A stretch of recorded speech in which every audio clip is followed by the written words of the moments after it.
വായന മരിക്കുവാനുള്ള വിഷയത്തെ പറ്റി അറിവിന്റെ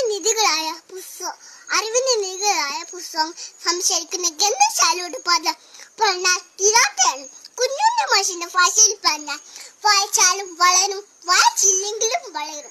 വായിച്ചു വളയുന്നവൻ വിളയും, വായിക്കാതെ വളയുന്നവൻ വളയും. വളരെ അർത്ഥത്തോടെ നീതി വാക്കണം. ഓരോ വ്യക്തി അത് വളർന്ന് വിളയുന്ന വ്യക്തിത്വ ഭാഗമാക്കണമെന്ന് വായിക്കണമെന്നാണ് കവി പറയുന്നത്. വായന മനസ്സിന്റെ ഭക്ഷണമാണ്. മനസ്സിന്റെ ഭാഷ നിലനിർത്തുന്നു. ഒഴിച്ചുകൂടാനാകത്തുന്ന വായനാശീലം ഒരാളെ സംസാരത്തിലേക്ക് പ്രകാശപ്പെടുത്താൻ വായന പോലെ ഒരുക്കുന്ന മറ്റൊന്നുമില്ല. സദാ വെളിച്ചം അജ്ഞാത